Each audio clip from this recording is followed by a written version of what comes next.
नमस्कार, स्वागत है आप सभी का हमारे YouTube channel today news UP पर। आप जानेंगे इस चैनल के माध्यम से उत्तर प्रदेश की तमाम छोटी एवं बड़ी खबर।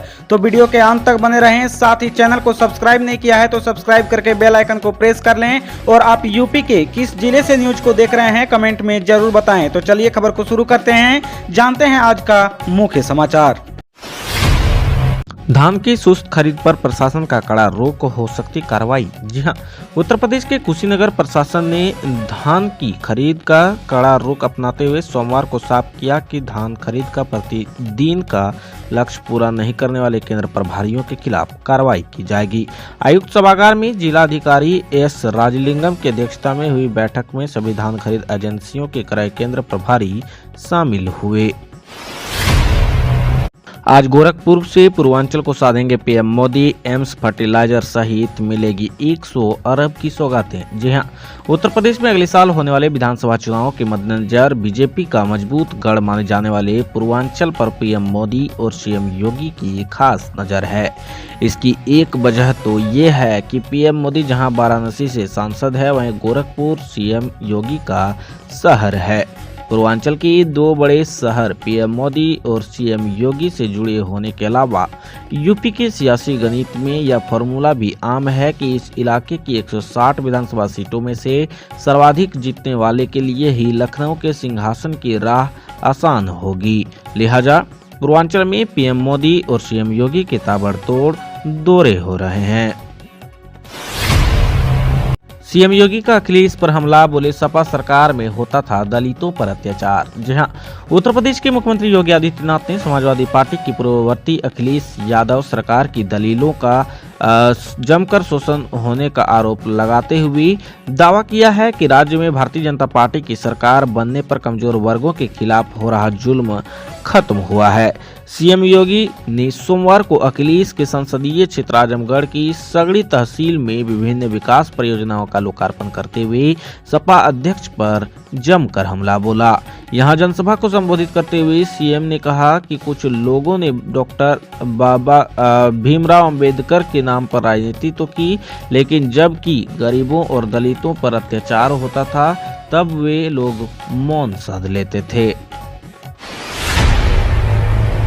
आरओ भर्ती का पेपर देख जाड़े में छूटा अभ्यर्थियों का पसीना। जी हां, उत्तर प्रदेश लोक सेवा आयोग की ओर से रविवार को समीक्षा अधिकारी या सहायक समीक्षा अधिकारी 2021 के 317 पदों पर भर्ती के लिए आयोजित प्रारंभिक परीक्षा के प्रश्न पत्र ने अभ्यर्थियों को जाड़े में पसीना छुड़वा दिया। प्रश्न पत्र पहले की तुलना में कठिन रहा, जिससे सामान्य या औसत तैयारी करने वाले अभ्यर्थियों को हल करने में कठिनाई हुई। जिसके बहुत अच्छी तैयारी थी वही पूरे आत्मविश्वास के साथ प्रश्न पत्र कर सके। गोरखपुर खाद कारखाने में बनने वाली नीम कोटेड यूरिया पीएम मोदी के लोकार्पण करने ही स्क्रीन पर देखेंगे लोग। जी हां, गोरखपुर खाद कारखाना में ट्रायल के रूप में नीम कोटेड यूरिया बनने लगी है। 250 टन से ज्यादा यूरिया बनाई गई। पीएम मोदी के सामने भी आज 7 दिसंबर को यूरिया का उत्पादन होगा, जिसका लाइव प्रसारण कार्यक्रम स्थल पर लगे बड़े एलईडी स्क्रीन पर देखा जा सकता है। अपना यूरिया सोना उगले नाम से यूरिया की बिक्री की जाएगी। 10 जून 1990 को फर्टिलाइजर कॉर्पोरेशन ऑफ इंडिया का खाद कारखाना बंद हुआ था। इसके बाद खाद कारखानों को चलाने की कई कवायद सफल नहीं हो सकी थी। प्रधानमंत्री नरेंद्र मोदी ने 22 जुलाई 2016 को गोरखपुर आकर खाद कारखाना का शिलान्यास किया। पीएम मोदी के हाथों 28 दिसंबर को होगा कानपुर मेट्रो का शुभारंभ। जी हां, 28 दिसंबर को प्रधानमंत्री नरेंद्र मोदी खुद कानपुर मेट्रो का शुभारंभ कर सकते हैं। इस संबंध में अपर मुख्य सचिव अवनीश कुमार अवस्थी ने जिलाधिकारी कानपुर को पत्र लिखकर आईआईटी को कन्वोकेशन और मेट्रो की शुभारंभ समेत अन्य संभावित कार्यक्रमों का पूरा ब्यौरा मांगा है। अपर मुख्य सचिव ने पत्र में स्पष्ट तौर पर कहा है कि प्रधानमंत्री का 28 दिसंबर को कानपुर मेट्रो के प्रथम चरण का उद्घाटन और आईआईटी कानपुर की कन्वोकेशन कार्यक्रम में प्रतिभाग किया जाना प्रस्तावित है।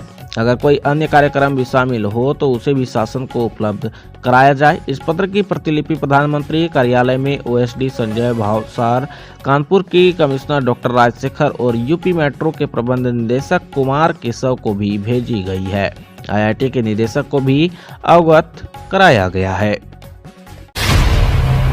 यूपी पुलिस में ऐसा होगा कांस्टेबल के 25,000 पदों पर सिलेक्शन। जी हां, जो उम्मीदवार लंबे समय से पुलिस के क्षेत्र में नौकरी करने का सपना देख रहे हैं उनके लिए यूपी पुलिस शानदार मौका लेकर आने वाली है। Uttar Pradesh police recruitment and promotion board जल्द ही यूपी पुलिस में सिपाहियों के 25,000 पदों पर भर्ती निकालेगा।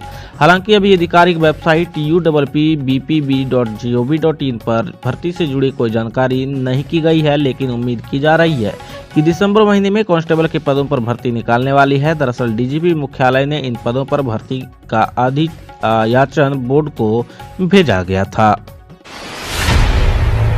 वायरस जनित बीमारियों की विश्व स्तरीय जांच अब गोरखपुर में। जी हां, एक वह भी दौर था जब पूर्वांचल की त्रासदी बन चुकी इंसेफेलाइटिस के वायरस की पहचान के लिए नमूने national institute of virology Pune भेजे जाते थे। कई बार ऐसा होता था कि बीमारी की पहचान के लिए रिपोर्ट आते आते पीड़ित की जान चली जाती थी, पर इस पीड़ा को महसूस करने वाले मुख्यमंत्री योगी आदित्यनाथ की पहल पर गोरखपुर में ही इंसेफेलाइटिस समेत अन्य वायरस जनित बीमारियों की विश्व स्तरीय जांच उपलब्ध हो गई है। यह संभव हुआ है कि Indian council of medical research की क्षेत्रीय इकाई रीजनल मेडिकल रिसर्च सेंटर के जरिए सीएम योगी के प्रयास से शुरू इस RMRC में 9 अत्याधुनिक लैब्स बनाकर तैयार हैं।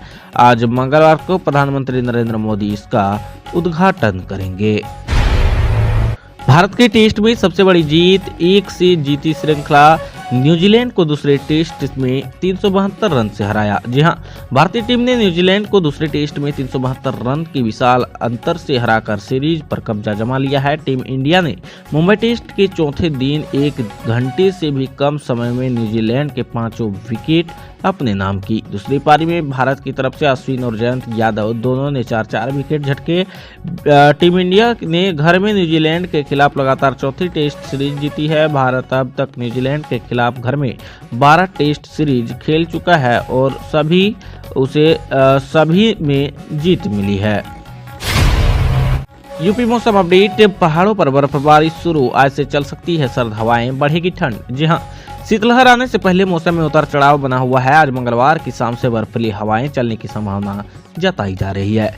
कई जिलों में 8 या 9 को हल्की बारिश की भी उम्मीद है। कड़ाके की सर्दी की उम्मीद इसलिए जताई जा रही है क्योंकि अब पश्चिमी विक्षोभ बनने लगे हैं, जिससे पहाड़ों पर बर्फबारी और बारिश होने लगी है। कानपुर में रविवार को दिन का तापमान 26.8 डिग्री सेल्सियस से गिरकर 26 डिग्री और रात का तापमान 12.5 डिग्री से घटकर 11.6 डिग्री सेल्सियस हो गया। दोपहर बाद अचानक मौसम बदल गया, जिसकी संभावना नहीं थी। विशेषज्ञों का मानना है कि जवाद के कारण पूरे देश में बादलों की आवाजाही देखी गई, जिसके चलते इस क्षेत्र में भी अचानक बदली हो गई। इससे दिन में तापमान गिर गया। उत्तर प्रदेश की तमाम बड़ी खबरों से अपडेट रहने के लिए हमारे चैनल टुडे न्यूज को सब्सक्राइब करें और बेल आइकन को दबाना ना भूलें।